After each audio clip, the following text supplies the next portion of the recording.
ਸੁਖਬੀਰ ਬਾਦਲ ਨੇ ਜਥੇਦਾਰ ਗਿਆਨੀ ਹਰਪ੍ਰੀਤ ਸਿੰਘ ਦੀ ਧੌਣ ਤੇ ਗੋਡਾ ਰੱਖਿਆ ਹੋਇਆ ਸੀ, ਪਰ ਜਥੇਦਾਰ ਨੇ ਈਨ ਨਹੀਂ ਮੰਨੀ, ਤਾਂ ਕਰਕੇ ਉਹਨਾਂ ਨੂੰ ਜਥੇਦਾਰੀ ਤੋਂ ਹਟਾਇਆ ਗਿਆ। ਸ੍ਰੀ ਅਕਾਲ ਤਖਤ ਸਾਹਿਬ ਦੇ ਜਥੇਦਾਰ ਨੂੰ ਬਦਲਿਆ ਗਿਆ। ਵਾਹਿਗੁਰੂ ਜੀ ਕਾ ਖਾਲਸਾ, ਵਾਹਿਗੁਰੂ ਜੀ ਕੀ ਫਤਿਹ।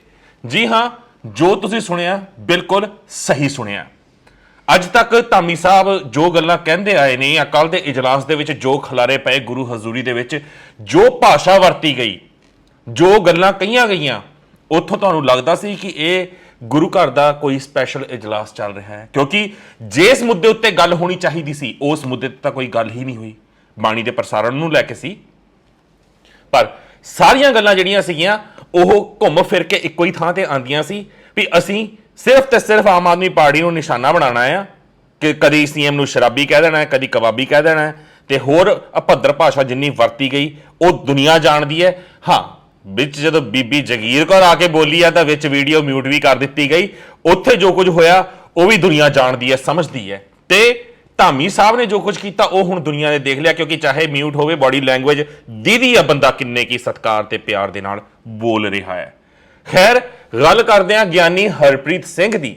ਧਾਮੀ ਸਾਹਿਬ ਧਿਆਨ ਨਾਲ ਸੁਣਨਾ, ਵੈਸੇ ਤੁਹਾਨੂੰ ਪਤਾ ਹੀ ਹੈ, ਫੇਰ ਵੀ ਤੁਹਾਨੂੰ ਦੱਸਣਾ ਸਾਡਾ ਫਰਜ਼ ਬਣਦਾ ਹੈ ਕਿ ਹੋ ਸਕਦਾ ਆ ਦੀਵੇ ਥੱਲੇ ਹਨੇਰਾ ਹੋਵੇ, ਤਾਂ ਤੁਹਾਨੂੰ ਦੱਸ ਦਿੰਦੇ ਆ ਕਿ ਗਿਆਨੀ ਹਰਪ੍ਰੀਤ ਸਿੰਘ ਜੋ ਆਪਣੀ ਸਵੈ ਇੱਛਾ ਦੇ ਨਾਲ ਸ੍ਰੀ ਅਕਾਲ ਤਖਤ ਸਾਹਿਬ ਦੀ ਸੇਵਾ ਤੋਂ ਪਿੱਛੇ ਹੋ ਗਏ ਤੇ ਹੁਣ ਉਹਨਾਂ ਨੇ ਦਮਦਮਾ ਸਾਹਿਬ ਦੀ ਸੇਵਾ ਸਾਂਭੀ ਆ। ਪਰ ਉਹਨਾਂ ਨੇ ਆਪਣੀ ਪ੍ਰੈਸ ਕਾਨਫਰੰਸ ਦੇ ਵਿੱਚ ਕਿਹਾ ਸੀ ਜੇਕਰ ਕਹਿਣਗੇ ਮੈਂ ਦਮਦਮਾ ਸਾਹਿਬ ਦੀ ਸੇਵਾ ਵੀ ਛੱਡ ਦਾਂਗਾ।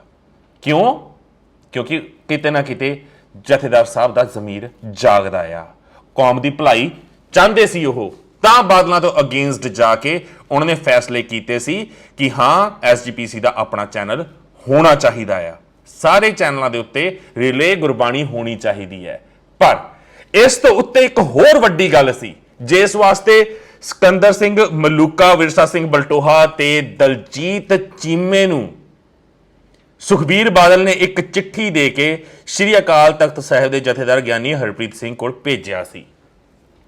ਦਿਲਚਸਪ ਗੱਲ ਹੈ ਕਿ ਉਸ ਚਿੱਠੀ ਵਿੱਚ ਕੀ ਸੀ। ਗਿਆਨੀ ਜੀ ਨੇ ਉਹ ਚਿੱਠੀ ਲਿੱਤੀ ਵੀ, ਚਿੱਠੀ ਪੜ੍ਹੀ ਵੀ, ਤੇ ਉਸੇ ਚਿੱਠੀ ਕਰਕੇ ਉਹਨਾਂ ਨੂੰ ਅਹੁਦਾ ਵੀ ਛੱਡਣਾ ਪਿਆ, ਕਿਉਂਕਿ ਉਹਨਾਂ ਨੇ ਈਨ ਨਹੀਂ ਮੰਨੀ। ਕੀ ਲਿਖਿਆ ਸੀ ਉਸ ਚਿੱਠੀ 'ਚ ਤੁਹਾਨੂੰ ਦੱਸਦੇ ਹਾਂ। ਉਸ ਚਿੱਠੀ ਦੇ ਵਿੱਚ ਗਿਆਨੀ ਜੀ ਨੂੰ ਇਹ ਦਰਖਾਸਤ ਕੀਤੀ ਗਈ ਸੀ ਕਿ ਤੁਸੀਂ ਕਿਰਪਾ ਕਰਕੇ ਸੁਖਬੀਰ ਬਾਦਲ ਨੂੰ ਸ੍ਰੀ ਅਕਾਲ ਤਖਤ ਸਾਹਿਬ ਤੇ ਤਲਬ ਕਰੋ, ਤਲਬ ਕਰਕੇ ਛੋਟੀ ਮੋਟੀ ਜੀ ਕੋਈ ਸਜ਼ਾ ਲਾ ਦਿਓ ਉਹਨਾਂ ਨੂੰ, ਤਾਂ ਕਿ ਉਹਨਾਂ ਦੀ ਇੱਜ਼ਤ ਕੌਮ 'ਚ ਬਹਾਲ ਹੋ ਜਾਵੇ। ਅੱਗਿਓਂ ਗਿਆਨੀ ਹਰਪ੍ਰੀਤ ਸਿੰਘ ਦਾ ਜਵਾਬ ਸੀ, ਠੀਕ ਹੈ ਕੋਈ ਗੱਲ ਨਹੀਂ, ਤਲਬ ਕਰਾਂਗੇ, ਪਰ ਪਹਿਲਾਂ ਤੁਸੀਂ ਆਪਣੇ ਅਹੁਦਿਆਂ ਤੋਂ ਅਸਤੀਫਾ ਦਿਓ। ਉਹ ਕਹਿੰਦੇ ਨਹੀਂ ਜੀ ਅਸੀਂ ਅਸਤੀਫਾ ਨਹੀਂ ਦੇ ਸਕਦੇ। ਤੇ ਇਸ ਵਾਰ ਗਿਆਨੀ ਜੀ ਕਹਿੰਦੇ ਫਿਰ ਮੈਂ ਵੀ ਤਲਬ ਨਹੀਂ ਕਰ ਸਕਦਾ। ਉਦੋਂ ਤੋਂ ਹੀ ਕਵਾਇਤਾਂ ਸ਼ੁਰੂ ਹੋ ਗਈਆਂ ਸੀ ਗਿਆਨੀ ਹਰਪ੍ਰੀਤ ਸਿੰਘ ਨੂੰ ਜਥੇਦਾਰੀ ਤੋਂ ਹਟਾਉਣ ਦੀਆਂ। ਪਰ ਪਿਛਲਾ ਇਜਲਾਸ ਜਦੋਂ ਸੀਗਾ ਉਦੋਂ ਹੀ ਬੜਾ ਰੌਲਾ ਪਿਆ ਕਿ ਰਾਘਵ ਚੱਡਾ ਦੀ ਮੰਗਣੀ ਤੇ ਗਿਆ, ਬਟ ਉਹ ਇਸ਼ੂ ਇੰਨਾ ਵੱਡਾ ਨਹੀਂ ਸੀ। ਉਦੋਂ ਚਾਹੁੰਦੇ ਤਾਂ ਉਦੋਂ ਵੀ ਹਟਾ ਸਕਦੇ ਸੀ, ਪਰ ਸੰਗਤ ਨੇ ਜਦੋਂ ਰੌਲਾ ਪਾਇਆ ਤਾਂ ਉਦੋਂ ਚਾਹ ਕੇ ਵੀ ਇਹ ਹਟਾ ਨਹੀਂ ਸਕੇ। ਫਿਰ ਲਗਾਤਾਰ ਇਹ ਚੀਜ਼ਾਂ ਚੱਲਦੀਆਂ ਰਹੀਆਂ। ਜਿਹੜਾ ਉਹਨਾਂ ਨੇ ਗਿਆਨੀ ਜੀ ਨੇ ਗੱਲ ਕੀਤੀ ਸੀ ਹਰਪ੍ਰੀਤ ਸਿੰਘ ਨੇ ਕਿ ਹਾਂ ਪ੍ਰੈਸ਼ਰ ਤਾਂ ਹੁੰਦਾ ਆ, ਪ੍ਰੈਸ਼ਰ ਆ ਸੀਗਾ, ਸੱਚ ਦੱਸ ਰਹੇ ਆ, ਸਬੂਤ ਚਾਹੀਦੇ ਨੇ, ਸਬੂਤ ਵੀ ਮਿਲ ਜਾਣਗੇ। ਕਿਉਂਕਿ ਜਦੋਂ ਮਲੂਕੇ ਹੋਣਾ ਨੇ ਚਿੱਠੀ ਦੁਆਰ ਤੋਂ ਮੰਗੀ, ਫਿਰ ਗਿਆਨੀ ਜੀ ਅਗਰ ਤੁਸੀਂ ਨਹੀਂ ਕਰਨਾ ਚਿੱਠੀ ਵਾਪਸ ਦੇ ਦਿਓ, ਤਾਂ ਗਿਆਨੀ ਹਰਪ੍ਰੀਤ ਸਿੰਘ ਨੇ ਚਿੱਠੀ ਵੀ ਵਾਪਸ ਕਰਤੀ ਸੀ, ਲੈ ਜਾਓ ਨਹੀਂ ਕਰ ਸਕਦਾ ਮੈਂ ਇਹ। ਤਾਂ ਫਿਰ ਉਸ ਤੋਂ ਬਾਅਦ ਉਹਨਾਂ ਨੂੰ ਉੱਥੋਂ ਹਟਾ ਦਿੱਤਾ ਗਿਆ ਤੇ ਨਵੇਂ ਜਥੇਦਾਰ ਆ ਗਏ। ਹੁਣ ਨਵੇਂ ਜਥੇਦਾਰ ਆ ਗਏ ਆ, ਉਹਨਾਂ ਦਾ ਕੋਈ ਗੱਲ ਨਹੀਂ, ਪਰ ਇਹ ਪੁੱਛਣਾ ਚਾਹੁੰਦਾ ਮੈਂ ਤੁਹਾਨੂੰ, ਧਾਮੀ ਸਾਹਿਬ ਇਹਨਾਂ ਬਾਰੇ ਪਤਾ ਨਹੀਂ ਸੀ? ਤੁਸੀਂ ਮੈਨੂੰ ਕੱਲ ਮਤਲਬ ਜਦੋਂ ਇਜਲਾਸ ਚੱਲ ਰਿਹਾ ਸੀ ਤੁਸੀਂ ਇਹ ਗੱਲ ਕਹੀ ਬਾਰ-ਬਾਰ ਕਿ ਸ਼੍ਰੋਮਣੀ ਕਮੇਟੀ ਜਿਹੜੀ ਹੈ ਉਹ ਖੂਨ ਡੁੱਲਣ ਦੇ ਨਾਲ ਬਣੀ ਹੈ। 1920 ਦੇ ਵਿੱਚ ਬਣੀ ਸੀ ਤੇ 1925 ਦੇ ਵਿੱਚ ਤੁਸੀਂ ਐਕਟ ਅਡਾਪਟ ਕੀਤਾ, ਮੰਨਦੇ ਹੋ ਨਾ? 1925 ਦੇ ਵਿੱਚ ਐਕਟ ਅਡਾਪਟ ਕੀਤਾ ਤੇ 1930 ਤੱਕ ਬੜੇ ਸਿੰਘ ਯੋਧੇ ਸੀ ਜਿਨ੍ਹਾਂ ਨੇ ਆਪਣੀਆਂ ਜ਼ਮੀਨਾਂ ਤੱਕ ਵੇਚੀਆਂ, ਕੇਸ ਲੜੇ। ਨੋ ਡਾਊਟ ਹੋਣਗੇ ਜਾਗਦੀਆਂ ਜ਼ਮੀਰਾਂ ਵਾਲੇ, ਪਰ ਉਦੋਂ ਹਰਾਮ ਦੀਆਂ ਮਾਰਾਂ ਵੀ ਵਿੱਚ ਬਹੁਤ ਸਾਰੀਆਂ ਸੀਗੀਆਂ ਜਿਨ੍ਹਾਂ ਨੇ ਕੌਮ ਦਾ ਸਦਾ ਘਾਣ ਕੀਤਾ। ਹੁਣ ਇੱਕ ਸਵਾਲ ਤੁਹਾਡੇ ਤੋਂ ਮੈਂ ਪੁੱਛਦਾ ਆ, ਜਵਾਬ ਜ਼ਰੂਰ ਦਿਓ।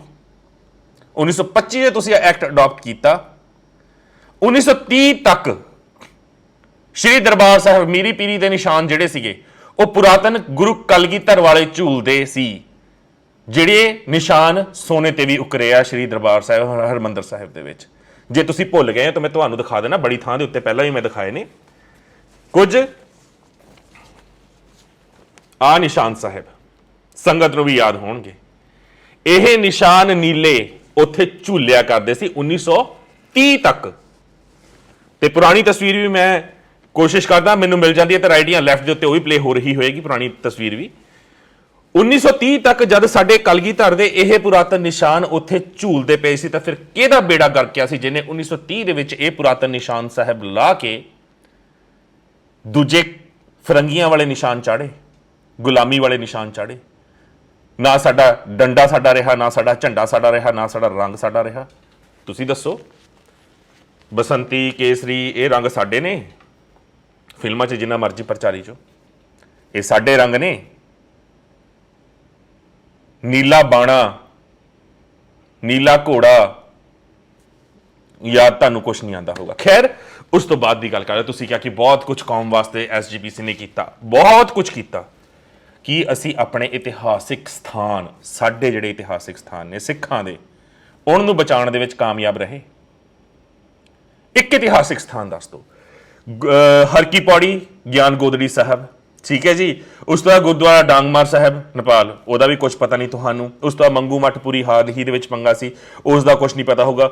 ਬੰਗਲਾਦੇਸ਼ ਦੇ ਵਿੱਚ ਗੁਰੂ ਨਾਨਕ ਦਾ ਖੂਹ ਢਾਕਾ ਦੇ ਵਿੱਚ, ਉਹਦੇ ਵਾਸਤੇ ਵੀ ਤੁਹਾਨੂੰ ਬਹੁਤ ਚੰਗੀ ਤਰ੍ਹਾਂ ਪਤਾ ਹੈ। ਅੰਮ੍ਰਿਤਸਰ ਵਿੱਚ ਭਾਈ ਗੁਰਦਾਸ ਜੀ ਬਾਬਾ ਬੁੱਢਾ ਜੀ ਦਾ ਘਰ, ਜਿਸ ਖੂਹ ਦੇ ਵਿੱਚ ਬਾਬਾ ਬੁੱਢਾ ਜੀ ਤੇ ਭਾਈ ਗੁਰਦਾਸ ਜੀ ਨਹਾਉਂਦੇ ਰਹੇ ਆ, ਅੱਜ ਵੀ ਉਸ ਖੂਹ ਤੇ ਲਿਖਿਆ ਹੋਇਆ ਆ, ਉਹ ਅੰਮ੍ਰਿਤਸਰ ਦੇ ਵਿੱਚ ਹੀ ਆ। ਸਾਂਭ ਲਏ ਸਾਡੇ ਇਹ ਇਤਿਹਾਸਿਕ ਸਥਾਨ ਕਿਸੇ ਨੇ ਦੇਖੇ, ਸਾਂਭੇ, ਜਿਹੜੇ ਤੇ ਕਬਜ਼ੇ ਹੋ ਗਏ, ਜਿਹੜੇ ਡਿਮੋਲਿਸ਼ ਕਰਦੇ, ਢਹਿ ਢੇਰੀ ਕਰ ਦਿੱਤੇ। ਹਰ ਕੀ ਪੌੜੀ ਦੀ ਤਾਂ ਮੈਂ ਵੀਡੀਓ ਤੁਹਾਨੂੰ ਸਾਈਡ ਤੇ ਦਿਖਾ ਦੇਣਾ, ਪ੍ਰਕਾਸ਼ ਅੰਦਰ ਹੋਇਆ ਪਿਆ ਆ ਤੇ ਕੋਈ ਨਹੀਂ ਹੈਗਾ ਉੱਥੇ, ਨਾ ਸੁਖਾਸਨ ਹੁੰਦਾ ਤੇ ਨਾ ਪ੍ਰਕਾਸ਼ ਹੁੰਦਾ।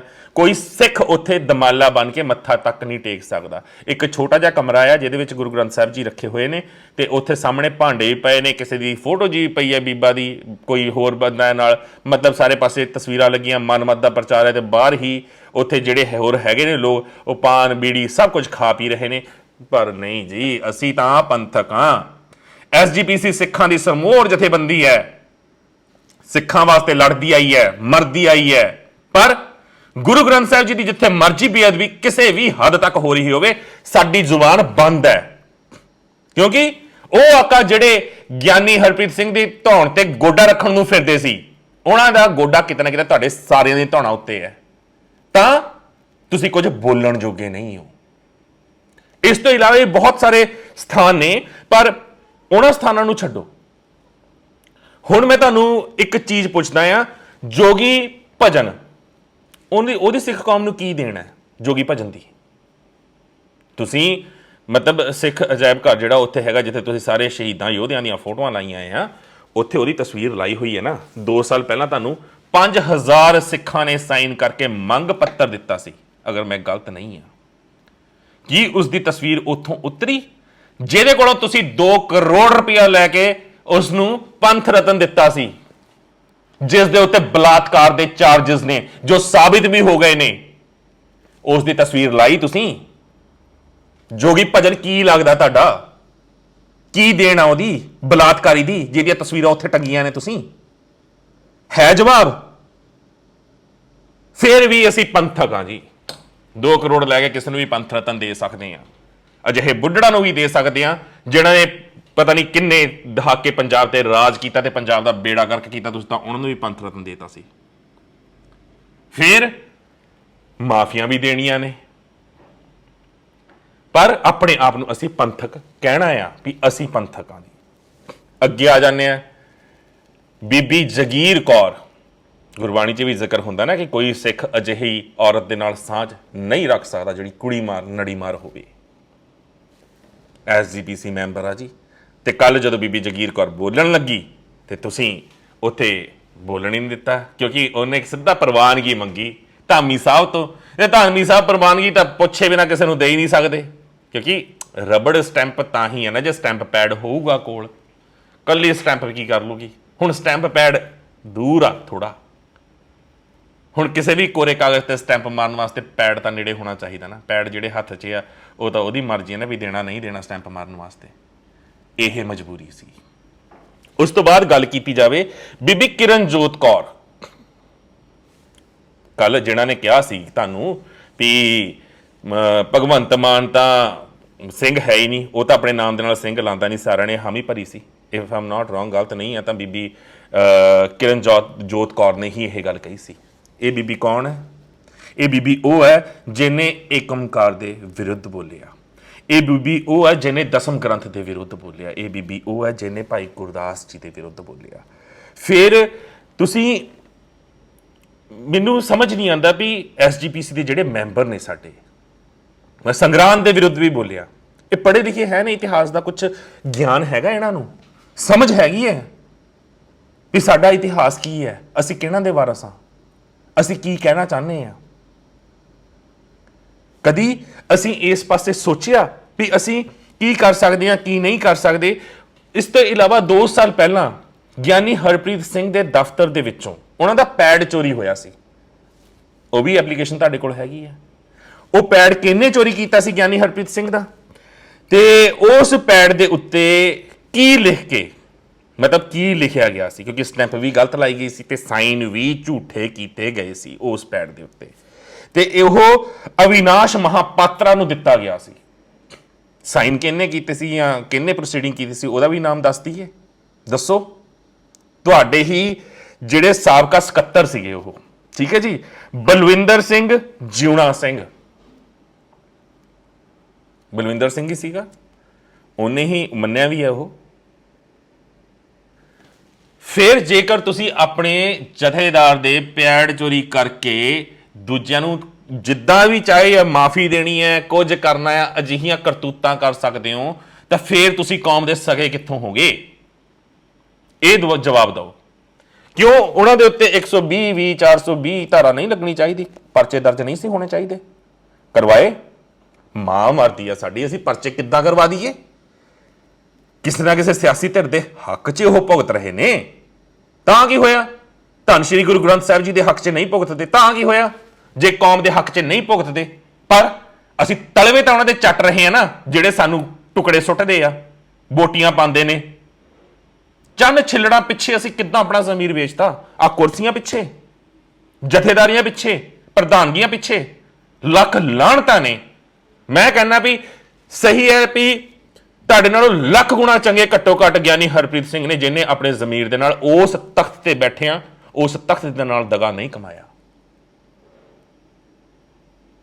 ਰਾਘਵ ਚੱਡੇ ਦੇ ਉੱਥੇ ਮੰਗਣੀ ਤੇ ਗਏ ਸੀ, ਕੌਮ ਦੇ ਵਿੱਚ ਰੋਸ਼ ਸੀਗਾ ਜੋ ਕੁਝ ਉੱਥੇ ਹੋਇਆ, ਪਰ ਕੌਮ ਨੇ ਉਸ ਚੀਜ਼ ਨੂੰ ਦੇਖ ਕੇ ਵੀ ਅਣਦੇਖਾ ਕੀਤਾ, ਕਿਉਂਕਿ ਕਿਤੇ ਨਾ ਕਿਤੇ ਕੌਮ ਨੂੰ ਲੱਗਦਾ ਸੀ ਕਿ ਨਹੀਂ, ਇਹ ਜਥੇਦਾਰ ਕਿਤੇ ਨਾ ਕਿਤੇ ਦਿਲੋਂ ਉਸ ਰੱਬ ਨਾਲ ਜੁੜਿਆ ਹੈ ਤੇ ਉਸ ਦੇ ਕੀਤੇ ਹੋਏ ਬੋਲ ਪੂਰੇ ਕਰ ਰਿਹਾ ਹੈ, ਜੋ ਬੋਲਦਾ ਹੈ ਉਹ ਪੁਗਾਉਂਦਾ ਆ। ਪਰ ਤੁਸੀਂ ਨਹੀਂ ਪੁਗਾ ਸਕੇ। ਕਿਉਂ? ਗਿਆਨੀ ਹਰਪ੍ਰੀਤ ਸਿੰਘ ਨੇ ਹੁਕਮ ਕੀਤਾ ਸੀ ਚੈਨਲ ਸ਼ੁਰੂ ਕਰੋ, ਗਿਆਨੀ ਹਰਪ੍ਰੀਤ ਸਿੰਘ ਨੇ ਹੁਕਮ ਕੀਤਾ ਸੀ ਸਰਕਾਰ ਨੂੰ ਬੰਦੀ ਸਿੰਘ ਛੱਡੋ, ਤੇ ਸਾਡੇ ਧਾਮੀ ਸਾਹਿਬ ਬੜੇ ਹਿੱਕ ਠੋਕ ਕੇ ਕਹਿੰਦੇ ਨੇ ਕਿ ਸਰਕਾਰ ਨੇ ਕਿਹੜਾ ਬੰਦੀ ਸਿੰਘ ਛੱਡੇ ਜਿਹੜਾ ਅਸੀਂ ਚੈਨਲ ਸ਼ੁਰੂ ਕਰ ਦਈਏ। ਫਿਰ ਤੁਸੀਂ ਆਪ ਦੱਸੋ ਵੀ ਮੈਂ ਤਾਂ ਚਲੋ ਕੀ ਕਹਿਣਾ ਆ ਵੀ ਤੁਸੀਂ ਆਪਣੇ ਆਪ 'ਚ ਸੋਚ ਕੇ ਅੱਖਾਂ ਬੰਦ ਕਰਕੇ ਧਾਮੀ ਸਾਹਿਬ ਦੇਖਿਓ ਅੰਦਰੋਂ ਆਵਾਜ਼ ਕੀ ਆਉਂਦੀ ਹੈ।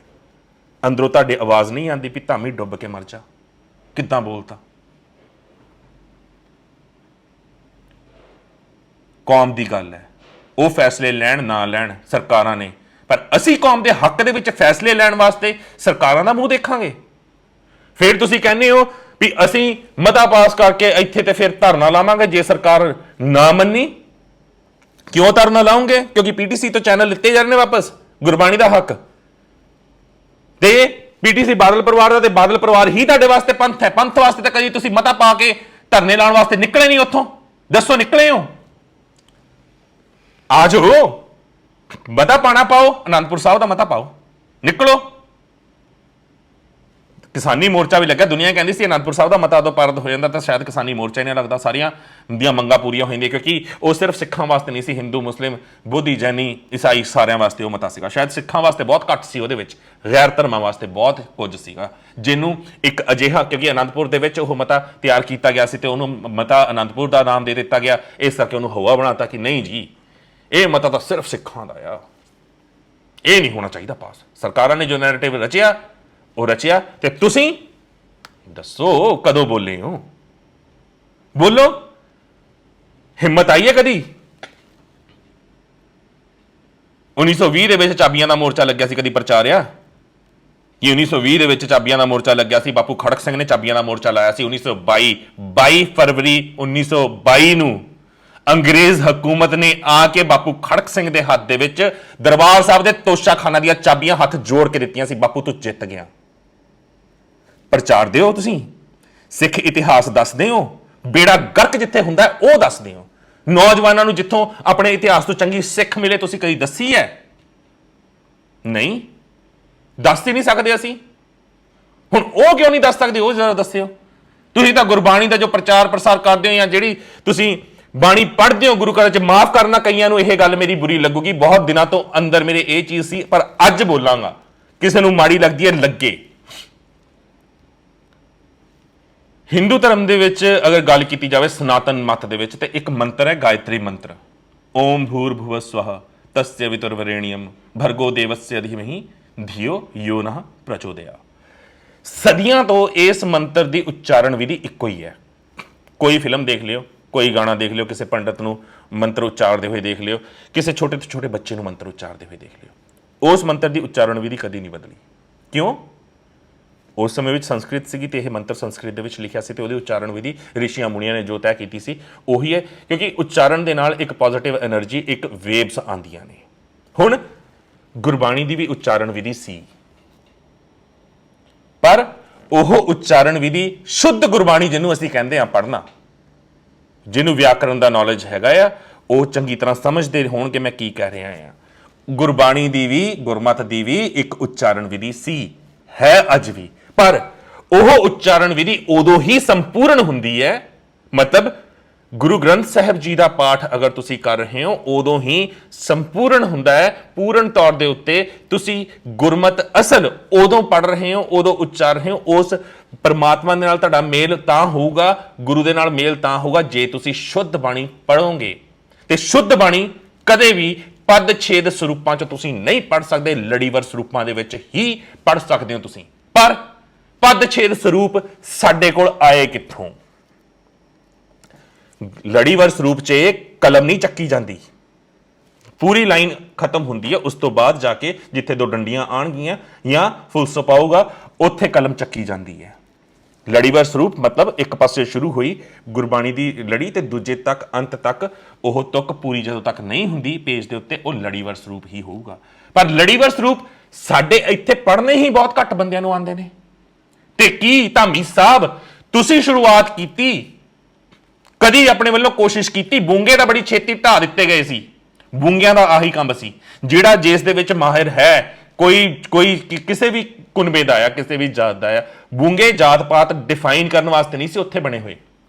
ਉਹ ਸਿਰਫ ਇਸ ਕਰਕੇ ਸੀ, ਕੋਈ ਘੁਮਿਆਰ ਆ, ਕੋਈ ਸੁਨਿਆਰ ਆ, ਕੋਈ ਲੁਹਾਰ ਆ, ਕੋਈ ਕਿਸਾਨ ਆ, ਠੀਕ ਹੈ, ਕੋਈ ਸ਼ਸਤਰ ਬਹੁਤ ਵਧੀਆ ਬਣਾਉਂਦਾ ਹੈ, ਤਾਂ ਫਿਰ ਉਹ ਆਪਣੇ ਬੂੰਗਿਆਂ 'ਚ ਆਪਣੇ ਬੱਚਿਆਂ ਨੂੰ ਜਾਂ ਹੋਰ ਸਿੱਖ ਬੱਚਿਆਂ ਨੂੰ ਉਹੀ ਸਿਖਲਾਈ ਦੇਣ ਜਿਸ ਦੇ ਵਿੱਚ ਉਹਨਾਂ ਕੋਲ ਮਹਾਰਤ ਹਾਸਲ ਹੈ। ਤੇ ਜਿਹੜੇ ਬੱਚੇ ਚਾਹਵਾਨ ਨੇ ਉਹ ਚੀਜ਼ ਸਿੱਖਣ ਦਾ, ਜਿਹੜਾ ਗੱਤਕਾ ਸਿੱਖਣਾ ਚਾਹੁੰਦਾ ਉਹ ਜਾ ਕੇ ਨਿਹੰਗ ਸਿੰਘ ਉਹ ਛਾਉਣੀ ਦੇ ਵਿੱਚ, ਉਹ ਬੂੰਗਾ ਉਹਨਾਂ ਦਾ, ਜਾ ਕੇ ਉੱਥੇ ਗੱਤਕਾ ਸਿੱਖੇ। ਜਿਹੜਾ ਘੋੜਸਵਾਰੀ ਕਰਨਾ ਚਾਹੁੰਦਾ ਉਹ ਛਾਉਣੀ ਬਹੁਤ ਚੰਗੀ ਹੈ, ਉਹ ਬੂੰਗਾ ਆ ਨਿਹੰਗ ਸਿੰਘਾਂ ਦਾ, ਜਿਹੜੇ ਘੋੜਸਵਾਰੀ ਸਿਖਾਉਂਦੇ ਨੇ ਬੱਚੇ ਉੱਥੇ ਜਾਣ। ਆਹ ਕੰਮ ਸੀ। ਮਤਲਬ ਹਰ ਬੂੰਗਾ ਆਪਣੇ ਆਪ 'ਚ ਇੱਕ ਸਕੂਲ ਸੀ, ਜਿੱਥੇ ਗੁਰੂ ਮਰਿਆਦਾ ਅਨੁਸਾਰ ਸੁਖ ਆਸਨ ਵੀ ਹੁੰਦਾ ਸੀ, ਪ੍ਰਕਾਸ਼ ਵੀ ਹੁੰਦਾ ਸੀ, ਬੱਚਿਆਂ ਨੂੰ ਸੰਥਿਆ ਵੀ ਦਿੱਤੀ ਜਾਂਦੀ ਸੀ। ਛੁੱਟੀਆਂ ਦੇ ਵਿੱਚ ਖਾਸ ਕਰਕੇ ਆ ਹੁਣ ਮਨਾਲੀ ਚਲੇ ਘੁੰਮਣ, ਸ਼ਿਮਲੇ ਚਲੇ ਘੁੰਮਣ, ਵਿਦੇਸ਼ਾਂ 'ਚ ਚਲੇ ਘੁੰਮਣ, ਉਦੋਂ ਘੁੰਮਣ ਨਹੀਂ ਸੀ ਜਾਂਦੇ ਹੁੰਦੇ ਸਿੰਘ, ਦਰਬਾਰ ਸਾਹਿਬ ਜਾਂਦੇ ਸੀ ਆਪਣੇ ਬੂੰਗਿਆਂ 'ਚ। ਸਰਾਹਾਂ ਸੀਗੀਆਂ ਉਹ ਵੱਡੀਆਂ ਵੱਡੀਆਂ, ਜਿਹੜੀਆਂ ਢਹਿ ਢੇਰੀ ਕਰਕੇ ਅੱਜ ਤੁਸੀਂ ਦਰਬਾਰ ਸਾਹਿਬ ਦੀਆਂ ਨੀਹਾਂ ਥੱਲੇ ਦਫਨ ਕਰ ਦਿੱਤੀਆਂ ਨੇ। ਫਿਰ ਤੁਸੀਂ ਗੱਲਾਂ ਕਿਹੜੀਆਂ ਕਰਦੇ ਹੋ? ਮੈਨੂੰ ਸਮਝ ਨਹੀਂ ਆਉਂਦਾ ਵੀ ਅਸੀਂ ਕੀ ਕਰ ਰਹੇ ਹਾਂ ਤੇ ਕਿਉਂ ਕਰ ਰਹੇ ਹਾਂ। ਇੰਨਾ ਸਭ ਕੁਝ ਹੋਣ ਦੇ ਬਾਵਜੂਦ ਗੁਰਬਾਣੀ ਪੜ੍ਹਨ ਮਾਤਰ ਤੁਸੀਂ ਛੱਡ ਦਿੱਤੀ, ਉਹਨੂੰ ਕੋਈ ਧਾਰ ਨਾ ਸਕੇ। ਉਹ ਕੀਤਾ ਤੁਸੀਂ।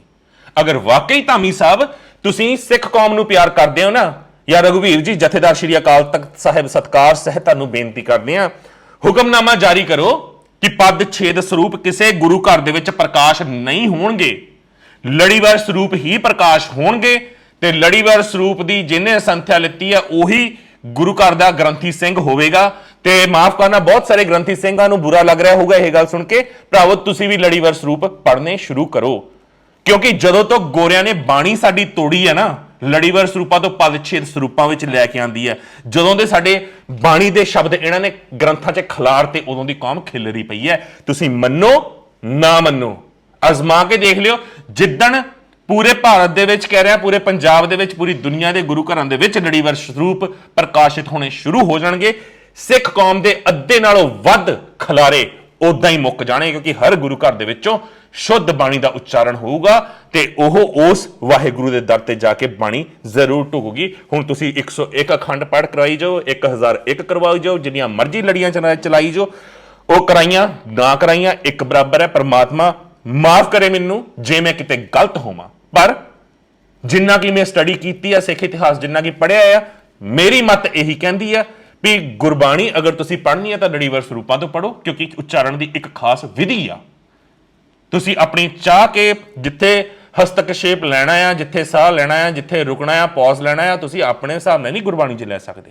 ਜਿੱਥੇ ਰਿਕੁਆਇਰਡ ਹੈਗਾ ਆ ਵਿਆਕਰਣ ਦੇ ਹਿਸਾਬ ਨਾਲ ਉੱਥੇ ਲਾਓਗੇ ਤੁਸੀਂ, ਤਾਂ ਹੀ ਗੁਰਬਾਣੀ ਦਾ ਅਸਲ ਉਚਾਰਨ ਤੁਹਾਨੂੰ ਕਰਨਾ ਆਊਗਾ, ਤਾਂ ਹੀ ਅਸਲ 'ਚ ਗੁਰਮਤ ਤੁਹਾਡੇ ਪੱਲੇ ਪਊਗੀ, ਤਾਂ ਹੀ ਅਸਲ ਦੇ ਵਿੱਚ ਤੁਸੀਂ ਅਸਲ ਬਾਣੀ ਬਾਣੇ ਦੇ ਧਾਰਨੀ ਬਣੋਗੇ। ਜਦੋਂ ਤੱਕ ਪਦਛੇਦ ਸਰੂਪ ਤੁਹਾਡੇ ਹੱਥਾਂ 'ਚ ਨੇ, ਕੌਮ ਉਦੋਂ ਦੀ ਖਿਲਰੀ ਹੈ, ਖਿਲਾਰੇ ਵੱਧ ਹੀ ਰਹੇ ਨੇ, ਅੱਗੇ ਵੀ ਵਧਣਗੇ। ਬਾਕੀ ਬਹੁਤ ਸਾਰੇ ਬੁੱਧੀਜੀਵੀ ਬੈਠੇ ਨੇ, ਉਹ ਇਸ ਬਾਰੇ ਕੀ ਸੋਚਦੇ ਨੇ ਉਹ ਵੀ ਜ਼ਰੂਰ ਸਾਨੂੰ ਦੱਸਣ। ਬਹੁਤ ਸਾਰੀਆਂ ਚੀਜ਼ਾਂ ਨੇ, ਬਹੁਤ ਸਾਰੇ ਪੰਗੇ ਨੇ, ਬਹੁਤ ਸਾਰੇ ਸਿਆਪੇ ਨੇ, ਪਰ ਉਹ ਸਿਆਪੇ ਸਾਰੇ ਦੇ ਸਾਰੇ ਸਮੇਟੇ ਜਾ ਸਕਦੇ ਨੇ ਜੇਕਰ ਸਾਡੀ ਕੌਮ ਦੇ ਅਸਲ ਅਹੁਦੇਦਾਰ, ਚਾਹੇ ਐਸਜੀਪੀਸੀ ਦੇ ਪ੍ਰਧਾਨ ਨੇ, ਚਾਹੇ ਤਖਤਾਂ ਦੇ ਜਥੇਦਾਰ ਨੇ, ਉਹ ਕੌਮ ਨੂੰ ਇਕਜੁੱਟ ਕਰਨਾ ਸ਼ੁਰੂ ਕਰ ਦੇਣ। ਤਾਂ ਸ਼ਾਇਦ ਕਦੇ ਕੌਮ ਢਹਿੰਦੀ ਕਲਾ ਵਾਲੀ ਨਾ ਗੱਲ ਕਰੇ ਤੇ ਨਾ ਢਹਿੰਦੀ ਕਲਾ ਵੱਲ ਜਾਵੇ। ਤੇ ਹਾਂ, ਹੁਣ ਸੁਖਵੀਰ ਦੀ ਤਾਂ ਗੱਲ ਸਾਹਮਣੇ ਆ ਹੀ ਗਈ ਹੈ ਵੀ ਅਕਾਲ ਤਖਤ ਦੇ ਜਥੇਦਾਰ ਦੇ ਧੌਣ ਤੇ ਗੋਡਾ ਰੱਖਣ ਦੀ ਇਹਨੇ ਕੋਸ਼ਿਸ਼ ਕੀਤੀ ਸੀ। ਤੁਸੀਂ ਸੋਚ ਰਹੇ ਹੋਵੋਗੇ ਕਿ ਮੈਂ ਇਹ ਗੱਲ ਕਿੱਦਾਂ ਇੰਨੀ ਦਾਅਵੇ ਨਾਲ ਕਹਿ ਸਕਦਾ ਹਾਂ। ਕਰਨੈਲ ਸਿੰਘ ਪੰਜੋਲੀ ਨੇ ਇਹ ਆਪਣੇ ਫੇਸਬੁੱਕ ਪੇਜ ਦੇ ਉੱਤੇ ਸ਼ੇਅਰ ਕੀਤਾ ਸੀ, ਤੇ ਉਸ ਤੋਂ ਬਾਅਦ ਇੱਕ ਦੋ ਪੱਤਰਕਾਰ ਹੈਗੇ ਨੇ, ਆਈ ਥਿੰਕ ਕਿ ਭਾਈ ਹਰਪ੍ਰੀਤ ਸਿੰਘ ਮੱਖੂਆ, ਉਹਨਾਂ ਨੇ ਵੀ ਪੰਜੋਲੀ ਸਾਹਿਬ ਨਾਲ ਗੱਲ ਕੀਤੀ ਤੇ ਉਹਨੇ ਸਾਰਾ ਚਿੱਠਾ ਕਲੀਅਰ ਕਰਤਾ ਵੀ ਕੀ ਕੀ ਹੋਇਆ ਸੀ, ਕੀ ਕੀ ਵਾਪਰਿਆ ਸੀ, ਤੇ ਗਿਆਨੀ ਹਰਪ੍ਰੀਤ ਸਿੰਘ ਨੇ ਕਿਹੜੇ ਮਾਹੌਲ ਦੇ ਵਿੱਚ ਜਾਂ ਕਿੱਦਾਂ ਮਤਲਬ ਤਖਤ ਤੋਂ ਉਹ ਪਿੱਛੇ ਹੋਏ, ਪਿੱਛੇ ਆਪ ਨਹੀਂ ਹੋਏ, ਉਹਨਾਂ ਨੂੰ ਕੀਤਾ ਗਿਆ। ਸੋ ਧਾਮੀ ਸਾਹਿਬ ਹੁਣ ਦੱਸਿਓ ਜਰਾ ਅਗਲੀ ਪ੍ਰੈਸ ਕਾਨਫਰੰਸ ਦੇ ਵਿੱਚ ਸੱਚ ਹੈ ਜਾਂ ਝੂਠ ਹੈ। ਬਾਦਲ ਸਾਹਿਬ ਨੂੰ ਫੋਨ ਕਰਕੇ ਪੁੱਛ ਲਿਓ ਇੱਕ ਵਾਰ, ਕੀ ਜਵਾਬ ਦਈਏ। ਹੁਣ ਇਹ ਉਹਨਾਂ ਨੂੰ ਗਿਆਨੀ ਹਰਪ੍ਰੀਤ ਸਿੰਘ ਨੇ ਤਨਖਾਹੀਆ ਤਾਂ ਲਾਇਆ ਨਹੀਂ, ਕੋਈ ਛੋਟੀ ਮੋਟੀ ਸਜ਼ਾ ਦੇ ਖਾਨਾ ਪੂਰਤੀ ਤਾਂ ਕੀਤੀ ਨਹੀਂ, ਪਹਿਲਾਂ ਤਾਂ ਉਹਦਾ ਸਾਫ਼ ਕੀਤਾ ਨਹੀਂ। ਸੋ ਹੁਣ ਤੁਸੀਂ ਕਿੱਦਾਂ ਕਰੋਗੇ ਪੱਲਾ ਸਾਫ਼, ਇਹ ਦੱਸਿਓ। ਤੇ ਨਾਲੇ ਹਾਂ, ਚੈਨਲ ਕਦੋਂ ਸ਼ੁਰੂ ਕਰ ਰਹੇ ਹੋ ਐਸਜੀਪੀਸੀ ਦਾ, ਉਹ ਵੀ ਦੱਸਿਓ। ਕੱਲ ਐਡੀ ਵੱਡੀ ਇਕੱਤਰਤਾ ਕਰਕੇ ਖਿਲਾਰੇ ਪਾਤੇ ਗੁਰੂ ਹਜ਼ੂਰੀ ਦੇ ਵਿੱਚ, ਭੱਦੀ ਮੰਦੀ ਘਟੀਆ ਸ਼ਬਦਾਵਲੀ ਵਰਤੀ ਉੱਥੇ। ਘੱਟੋ ਘੱਟ ਐਸਜੀਪੀਸੀ ਮੈਂਬਰ ਵੀ ਤੁਸੀਂ ਥੋੜੇ ਜਿਹੇ ਛਾਂਟ ਲਓ, ਜਿਹੜੇ ਦਾਗਦਾਰ ਹੈ ਨੇ, ਠੀਕ ਹੈ, ਕੁੜੀ ਮਾਰ ਨੜੀ ਮਾਰ ਹੈ ਨੇ, ਜਿਨ੍ਹਾਂ ਨੇ ਭੱਟਾਂ ਬਾਰੇ ਜਾਂ ਗੁਰੂਆਂ ਬਾਰੇ ਜਾਂ ਸਾਡੇ ਚੰਗੇ ਦਿਹਾੜਿਆਂ ਬਾਰੇ ਜਾਂ ਹੋਰ ਚੀਜ਼ਾਂ ਬਾਰੇ ਮਾੜਾ ਬੋਲਿਆ ਆ, ਗੁਰਦਾਸ ਜੀ ਬਾਰੇ, ਉਹਨਾਂ ਬਾਰੇ ਵੀ ਸੋਚੋ, ਉਹਨਾਂ ਤੇ ਵੀ ਕਾਂਟਾ ਮਾਰ ਕੇ ਉਹਨਾਂ ਨੂੰ ਸਾਫ਼ ਕਰੋ। ਠੀਕ ਹੈ ਜੀ, ਕਹਿਣੀ ਤੇ ਕਥਨੀ ਦੇ ਆਪਣੇ ਪੱਕੇ ਬਣੋ, ਫਿਰ ਕੌਮ ਸ਼ਾਇਦ ਤੁਹਾਡੇ ਤੇ ਭਰੋਸਾ ਕਰੇ। ਪਰ ਜਦੋਂ ਤੱਕ ਰਬੜ ਸਟੈਪਾਂ ਵਾਂਗੂ ਤੁਸੀਂ ਵੱਜਦੇ ਰਹੋਗੇ, ਲੋਕਾਂ ਸਾਹਮਣੇ ਨਾਟਕ ਕਰਦੇ ਰਹੋਗੇ, ਠੀਕ ਹੈ ਜੀ, ਜਦੋਂ ਚਾਹਿਆ ਤੇ ਵੀਡੀਓ ਉਹ ਰਿਲੀਜ਼ ਕਰਤੀ, ਜਦੋਂ ਚਾਹਿਆ ਵੀਡੀਓ ਇੱਥੋਂ ਮਿਊਟ ਕਰਤੀ, ਇਹ ਚੀਜ਼ਾਂ ਨਹੀਂ। ਜੇ ਸੱਚਾਈ ਹੈਗੀ ਹੈ ਨਾ, ਚੰਗਾ ਆ ਮਾੜਾ ਆ, ਜੋ ਹੈਗਾ ਰਿਲੇ ਹੋਣ ਦਿਓ, ਪਤਾ ਲੱਗੇ ਸੰਗਤ ਨੂੰ ਕੌਣ ਕਿੱਥੇ ਚੰਗਾ ਤੇ ਕੌਣ ਕਿੱਥੇ ਮਾੜਾ ਹੈ। ਬੀਬੀ ਜਗੀਰੋ ਬੋਲ ਰਹੀ ਸੀ, ਉਦੋਂ ਤੁਸੀਂ ਕਿਉਂ ਬੰਦ ਕੀਤੀ ਰਿਲੇ, ਆਵਾਜ਼ ਕਿਉਂ ਮਿਊਟ ਕੀਤੀ? ਕਰੋ ਜਨਤਕ, ਦੇਖਦੇ ਆ ਨਾ ਕੌਣ ਕਿੰਨੇ ਪਾਣੀ 'ਚ ਹੈ। ਖੈਰ, ਐਸਜੀਪੀਸੀ ਦੇ ਸਿਆਪੇ ਤਾਂ ਚੱਲਦੇ ਹੀ ਰਹਿਣੇ ਨੇ, ਪੰਥ ਦੀਆਂ ਗੱਲਾਂ ਬਹੁਤ ਹੋ ਗਈਆਂ। ਅੰਤ ਦੇ ਵਿੱਚ ਪੁਲਿਸ ਅਤੇ ਪ੍ਰਸ਼ਾਸਨ ਨੂੰ ਇੱਕ ਬੇਨਤੀ ਕਰਦਾ, ਆ ਇੱਕ ਵੀਡੀਓ ਅੱਜਕੱਲ ਬਹੁਤ ਵਾਇਰਲ ਹੋ ਰਹੀ ਹੈ, ਇੱਕ ਮੈਂ ਕਹਿ ਸਕਦਾ ਕਲਯੁਗੀ ਪੁੱਤ, ਹਰਾਮ ਦੀ ਔਲਾਦ ਇਹਨੂੰ ਕਵਾਂਗੇ ਅਸੀਂ, ਜਿਹੜਾ ਆਪਣੀ ਬਜ਼ੁਰਗ ਮਾਂ ਨੂੰ ਪੈਰਾਂ ਲੱਤਾਂ ਦੇ ਨਾਲ ਲਗਾਤਾਰ ਕੁੱਟ ਰਿਹਾ ਹੈ। ਦੇਖ ਕੇ ਮਤਲਬ ਲੂ ਕੰਡੇ ਖੜੇ ਹੁੰਦੇ ਨੇ, ਹਿਰਦੇ ਵਲੂੰਦਰੇ ਜਾਂਦੇ ਨੇ ਵੀ ਕੋਈ ਪੁੱਤ ਉਸ ਮਾਂ ਨੂੰ ਕਿੱਦਾਂ ਕੁੱਟ ਸਕਦਾ ਹੈ ਇੰਨੀ ਬੁਰੀ ਤਰ੍ਹਾਂ, ਜਿਸ ਨੇ 9 ਮਹੀਨੇ ਉਹਨੂੰ ਕੁੱਖ 'ਚ ਰੱਖਿਆ ਤੇ ਅਸਾਹ ਦਰਦ ਸਹਿ ਕੇ ਜਿਹੜੀ ਜਵਾਕ ਜੰਮਦੀ ਹੈ, ਤੇ ਉਸ ਤੋਂ ਬਾਅਦ ਆਪ ਚਾਹੇ ਗਿੱਲੇ ਸੁੱਤੀ ਹੋਵੇ, ਪੁੱਤ ਨੂੰ ਛਾਤੀ ਤੇ ਪਾ ਕੇ ਸੁੱਕਿਆਂ ਰੱਖ ਕੇ ਪਾਲਦੀ ਹੈ, ਪੋਸਦੀ ਹੈ, ਦੁੱਧ ਪਲਾ ਵੱਡਾ ਕਰਦੀ ਹੈ, ਜਵਾਨ ਕਰਕੇ, ਉਸ ਤੋਂ ਬਾਅਦ ਲਾਡਾਂ ਚਾਵਾਂ ਨਾਲ ਵਿਆਹ ਕਰਦੀ ਹੈ, ਦੋਤਿਆਂ ਪੋਤਿਆਂ ਵਾਲੀ ਬਣਦੀ ਕਿ ਮੈਂ ਹੁਣ ਬੁਢਾਪੇ ਦੇ ਵਿੱਚ ਸੁੱਖ ਨਾ ਰਹਾਂਗੀ। ਪਰ ਸੁੱਖ ਜਦੋਂ ਲੈਣ ਦਾ ਵੇਲਾ ਆਇਆ ਤਾਂ ਉਦੋਂ ਜੇ ਪੁੱਤ ਮਾਂ ਦੇ ਸਿਰ ਤੇ ਲੱਤਾਂ ਮਾਰੇ, ਪੈਰ ਮਾਰੇ, ਉਹਦੇ ਚਪੇੜਾ ਮਾਰੇ, ਉਹਨੂੰ ਗੰਦੀਆਂ ਗਾਲਾਂ ਕੱਢੇ ਜਿਹੜੀਆਂ ਤੁਸੀਂ ਸੁਣ ਵੀ ਨਹੀਂ ਸਕਦੇ, ਤਾਂ ਫਿਰ ਅਜਿਹੀ ਔਲਾਦ ਦਾ ਕੀ ਹਸ਼ਰ ਹੋਣਾ ਚਾਹੀਦਾ ਹੈ। ਉਹ ਤਾਂ ਰੱਬ ਨੇ ਕਰ ਹੀ ਦੇਣਾ ਆ, ਕਿਉਂਕਿ ਅਜਿਹੀਆਂ ਔਲਾਦਾਂ ਜਦੋਂ ਮਰਨ ਕਿਨਾਰੇ ਹੁੰਦੀਆਂ ਨੇ ਨਾ, ਤਾਂ ਉਦੋਂ ਕੀੜੇ ਪਏ ਹੁੰਦੇ ਨੇ, ਤਾਂ ਕੋਈ ਪਾਣੀ ਦਾ ਘੁੱਟ ਪਿਲਾਉਣ ਵਾਸਤੇ ਵੀ ਉਹਨਾਂ ਦੇ ਕੋਲ ਨਹੀਂ ਹੁੰਦਾ। ਇਸ ਕਰਕੇ ਕਹਿੰਦੇ ਨੇ ਕਿ ਮਾਪੇ ਕਦੀ ਕਮਾਪੇ ਨਹੀਂ ਹੁੰਦੇ, ਪੁੱਤ ਕਪੁੱਤ ਹੋ ਜਾਂਦੇ ਨੇ। ਤੇ ਇਹ ਜਿਉਂਦੀ ਜਾਗਦੀ ਐਗਜ਼ਾਮਪਲ ਹੈ ਤੁਹਾਡੇ ਸਾਹਮਣੇ ਕਿ ਪੁੱਤ ਕਿੱਦਾਂ ਕਪੁੱਤ ਹੁੰਦੇ ਨੇ। ਤੇ ਪੁਲਿਸ ਤੇ ਪ੍ਰਸ਼ਾਸਨ ਨੂੰ ਮੈਂ ਬੇਨਤੀ ਕਰਾਂਗਾ ਕਿ ਇਸ ਵੀਡੀਓ ਦੇ ਅਸਲੀਅਤ ਪਤਾ ਕਰਕੇ ਇਹ ਕਿੱਥੋਂ ਦੀ ਹੈਗੀ ਹੈ, ਤੇ ਇਸ ਕਪੁੱਤ ਨੂੰ, ਕਿਉਂਕਿ ਇਸ ਮਾਂ ਬਾਰੇ ਜਿੰਨਾ ਕਿ ਪਤਾ ਕੀਤਾ ਵੀ ਉਹ ਪਹਿਲਾਂ ਹੀ ਬੜੀ ਕੁੱਟਮਾਰ ਕਰਦਾ ਰਿਹਾ ਹੈ, ਇਹਦਾ ਪੁੱਤ ਬਾਰ-ਬਾਰ ਪ੍ਰਾਪਰਟੀ ਪਿੱਛੇ ਤੇ ਟੌਰਚਰ ਬਹੁਤ ਕੀਤਾ, ਪਰ ਮਾਂ ਇਹ ਕਦੇ ਵੀ ਥਾਣੇ ਨਹੀਂ ਗਈ, ਕਿਉਂਕਿ ਸ਼ਾਇਦ ਮਾਂ ਦੇ ਅੰਦਰ ਅੱਜ ਵੀ ਮਮਤਾ ਜਿਉਂਦੀ ਹੈ, ਪਰ ਪੁੱਤ ਦੇ ਅੰਦਰ ਨਾ ਮਾਂ ਵਾਸਤੇ ਪਿਆਰ ਹੈ, ਨਾ ਸਤਿਕਾਰ ਹੈ। ਉਹ ਇੱਕ ਜੱਲਾਦ ਹੈ ਜੋ ਸਿਰਫ ਤੇ ਸਿਰਫ ਆਪਣੀ ਮਾਂ ਨੂੰ ਟੌਰਚਰ ਕਰਕੇ ਪ੍ਰਾਪਰਟੀ ਹਥਿਆਣਾ ਚਾਹੁੰਦਾ ਹੈ। ਤੇ ਸ਼ਾਇਦ ਇਸ ਕਪੁੱਤ ਦੇ ਹੀ ਬੱਚਿਆਂ ਨੇ ਇਹ ਵੀਡੀਓ ਬਣਾਈ ਹੈ ਜਿਹੜੀ ਵਾਇਰਲ ਹੋਈ ਹੈ। ਸ਼ਾਇਦ ਉਹ ਨਾ ਬਣਾਉਂਦੇ ਤਾਂ ਇਹ ਕਦੀ ਸਾਹਮਣੇ ਨਹੀਂ ਸੀ ਆ ਸਕਦਾ। ਸੋ ਅਜਿਹੀਆਂ ਔਲਾਦਾਂ ਜੇ ਤੁਹਾਡੇ ਨੇੜੇ ਤੇੜੇ ਵੀ ਹੋਣ ਨਾ, ਬਜ਼ੁਰਗਾਂ ਦੇ ਉੱਤੇ ਜਿਹੜੇ ਅਤਿਆਚਾਰ ਕਰਦੇ ਨੇ, ਫੜ ਕੇ ਬੇਸ਼ੱਕ ਕੰਨ ਭੰਨ ਦਿਆ ਕਰੋ ਉਹਨਾਂ ਨੂੰ, ਚਾਹੇ ਮਾਪੇ ਬੋਲਣ ਨਾ ਬੋਲਣ, ਮਾਪੇ ਕੰਪਲੇਨ ਕਰਨ ਨਾ ਕਰਨ, ਪਰ ਤੁਹਾਡਾ ਫਰਜ਼ ਬਣਦਾ ਹੈ ਕਿ ਸਪੈਸ਼ਲ ਸੈੱਲ ਨੂੰ ਤੁਸੀਂ ਕਾਲ ਕਰੋ। ਠੀਕ ਹੈ, ਤੁਸੀਂ ਅਗਰ ਵੂਮਨ ਸੈੱਲ ਹੈਗੇ ਨੇ ਉਹਨਾਂ ਨੂੰ ਕਾਲ ਕਰੋ, ਕਿਸੇ ਵੀ ਔਰਤ ਤੇ ਅਤਿਆਚਾਰ ਹੁੰਦਾ ਹੈ। ਤੇ ਪਹਿਲਾਂ ਮਨੀਸ਼ਾ ਗੁਲਾਟੀ ਬੜੇ ਵਧੀਆ ਤਰੀਕੇ ਨਾਲ ਅੱਗੇ ਹੋ ਕੇ ਅਜਿਹੇ ਕੇਸ ਹੈਂਡਲ ਕਰਦੀ ਸੀ, ਪਰ ਉਹ ਜਦੋਂ ਅਹੁਦੇ ਤੋਂ ਹਟਾਈ ਗਈ ਹੈ ਉਸ ਤੋਂ ਬਾਅਦ ਕਿਸੇ ਨੂੰ ਦੇਖਿਆ ਨਹੀਂ ਅਜਿਹੇ ਕੇਸਿਸ ਹੈਂਡਲ ਕਰਦਿਆਂ ਹੋਇਆਂ। ਸੋ ਅਜਿਹੇ ਅਧਿਕਾਰੀ ਵੀ ਸਾਡੇ ਮਤਲਬ ਸਿਸਟਮ ਦੇ ਵਿੱਚ ਹੋਣੇ ਚਾਹੀਦੇ ਨੇ ਜਿਹੜੇ ਇਸ ਵਾਸਤੇ ਆਵਾਜ਼ ਬੁਲੰਦ ਕਰਨ, ਚਾਹੇ ਸਾਹਮਣੇ ਕੇਸ ਦਰਜ ਕਰਵਾਇਆ ਗਿਆ ਹੋਵੇ ਨਾ ਕਰਵਾਇਆ ਗਿਆ ਹੋਵੇ, ਕਿਉਂਕਿ ਮਨੁੱਖਤਾ ਦਾ ਘਾਣ ਕਿਤੇ ਵੀ ਕਿਸੇ ਵੀ ਤਰੀਕੇ ਨਾਲ ਪੋਸੀਬਲ ਨਹੀਂ ਹੈ। ਮਨੁੱਖੀ ਅਧਿਕਾਰਾਂ ਦਾ ਘਾਣ ਜੇ ਹੁੰਦਾ ਤੁਸੀਂ ਕਿਤੇ ਵੀ ਦੇਖਦੇ ਹੋ ਤਾਂ ਤੁਹਾਡਾ ਫਰਜ਼ ਬਣਦਾ ਤੁਸੀਂ ਆਪਣੀ ਆਵਾਜ਼ ਬੁਲੰਦ ਕਰੋ। ਤੇ ਉਮੀਦ ਕਰਦਾ ਪੁਲਿਸ ਅਤੇ ਪ੍ਰਸ਼ਾਸਨ ਇਸ ਘਟੀਆ ਬੰਦੇ ਨੂੰ, ਇਸ ਹਰਾਮ ਦੀ ਮਾਰ ਨੂੰ ਜ਼ਰੂਰ ਚੱਕ ਕੇ ਸਲਾਖਾਂ ਦੇ ਪਿੱਛੇ ਸੁੱਟੇਗੀ। ਤੇ ਤੁਸੀਂ ਸਭ ਇਸ ਮਸਲੇ ਉੱਤੇ ਕੀ ਸੋਚਦੇ ਹੋ? ਪਹਿਲਾਂ ਐਸਜੀਪੀਸੀ ਧਾਮੀ ਸਾਹਿਬ ਤੇ ਉਸ ਤੋਂ ਬਾਅਦ ਆਹ ਘਟੀਆ ਔਲਾਦ, ਦੋਨਾਂ ਉੱਤੇ ਕਮੈਂਟ ਚਾਹੀਦੇ ਨੇ ਮੈਨੂੰ, ਜ਼ਰੂਰ ਦੇਣਾ। ਬਾਕੀ ਜੇ ਮੇਰੇ ਤੋਂ ਕੁਝ ਗਲਤ ਬੋਲਿਆ ਗਿਆ ਜਾਂ ਇਤਿਹਾਸਿਕ ਪੱਖ ਨੂੰ ਲੈ ਕੇ ਮੈਂ ਕੁਝ ਗਲਤ ਬੋਲਿਆ ਜਾਂ ਲੜੀਵਾਰ ਸਰੂਪਾਂ ਨੂੰ ਲੈ ਕੇ ਜੋ ਮੇਰੀ ਸੋਚ ਉਹ ਤੁਹਾਨੂੰ ਗਲਤ ਲੱਗਦੀ ਹੈ ਤਾਂ ਪਲੀਜ਼ ਉਹ ਵੀ ਕਮੈਂਟਸ ਦੇ ਵਿੱਚ ਜ਼ਰੂਰ ਦੱਸਣ। ਤੇ ਹਾਂ, ਚੈਨਲ ਨੂੰ ਸਬਸਕ੍ਰਾਈਬ ਕਰਨਾ ਨਾ ਭੁੱਲਣਾ। ਦਿਓ ਇਜਾਜ਼ਤ। ਵਾਹਿਗੁਰੂ ਜੀ ਕਾ ਖਾਲਸਾ, ਵਾਹਿਗੁਰੂ ਜੀ ਕੀ ਫਤਿਹ।